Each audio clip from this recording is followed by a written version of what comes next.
Больницаға барсаң, толып жүрген біздің қандастар. Май басып кеткен бәрін. Ешқандай қуанатын нәрсе емес ол. Намыстан жылап жіберу керек, өліп кету керек.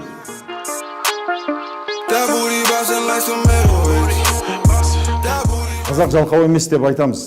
Қазақ жалқау деген сөзді кезінде Абай айтқан, соң айтады, бірдеңке болса сендер қазақ жамандайсыңдар, қазақ жалқау емес, қазақ жалқау болса мал бақпас еді, қазақ осындай қиыншылықты ауылдағы көрмес еді деп айтамыз. Ал енді айтсақ, жарайды, келсейік, қазақ жалқау емес. Енді денсау болу үшін адам қимылдау керек. Спорт деген кейінгі адамдардың шығарып термині. Спорт деген сөз денеңді қимылдату керек. Қазір ешкім қар күреп, шөп шауып, кір жуып, басқа жұмыс істеп жатқан жоқ. Енді денсау болудың бір-ақ жолы бар. Дене қимылдату, яғни спортпен бірдеңкемен айналысу. Сондайда айтсақ, келіңдер, бүгін таңертеңнен бастап жүгіре бастайық. Басқа ел жұрт жүгіріп жатыр, да? Марафонға жүгіріп жатыр, 42 километрге, 200 бәленбай километр жүгіріп жатыр, Айронменге қатысып жатыр. Қазақты жинайсың, жүзін, бағанағы аузымен тура орақ орып тұрған, ауыз көпіріп, кеңірдегінің тамыры білеуленіп, қазақ жалқау емес, сен өзің жалқаусың, қазаққа жалқау дейтіндей, қазақ жамандайтындай, сен кімсің, өзің осындайсың деп. Соларға айтайық, енді жарайды, сөзден іске көшейік деп жүгіре бастасаң, 3 күннен кейін жағы 100 адамның ішінен 3-еуі де қалмайды. Қазір мен марафонға дайындалып жүрмін, кроссфитқа барып жүрмін, кәрістер мен орыстар толып жүр. Қазақ жоқ, бірен-саран болмаса. Неге? Ешқандай көп ақша да керек жоқ жүгіру үшін де, жалқаулықтан.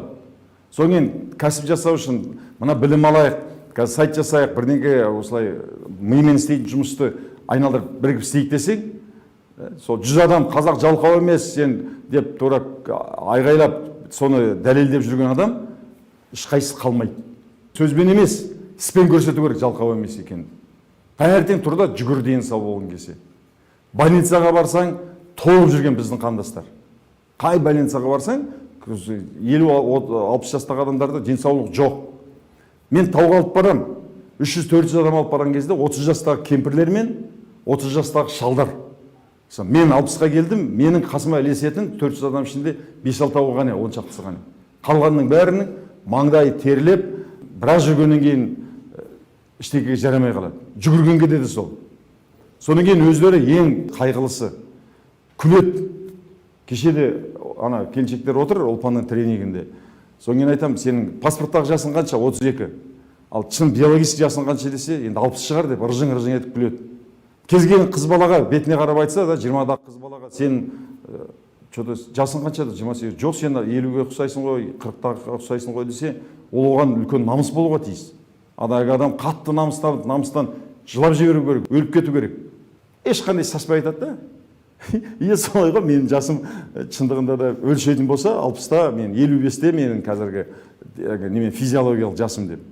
Паспорттағы жасы 18, сон бет пішінің ғане сенің 18-20-22 бастап тұрсың. Ал сенің өкпең, бауырың, жүрегің бәрі уже 60-қа келген, өйткені сен қимылдамайсың, май басып кеткен бәрін. Ешқандай қуанатын нәрсе емес ол, қуанып күлетін нәрсе емес ол, көзіңнен қанды жасап қайғыру керек, өйткені ол сенің өмірің. Өйткені ол сенің өмірің, айналайын. 60-қа келген кезде больницаның есігін жағалап жүресің, ето ақшаң болса. Бұл жалқаулықпен сен кейін емделетінге дәрі алатын ақшаң болмауы мүмкін. Сондықтан егер қазақ еңбекқор десек, онда оны сөзбен емес, іспен дәлелдеуіміз керек.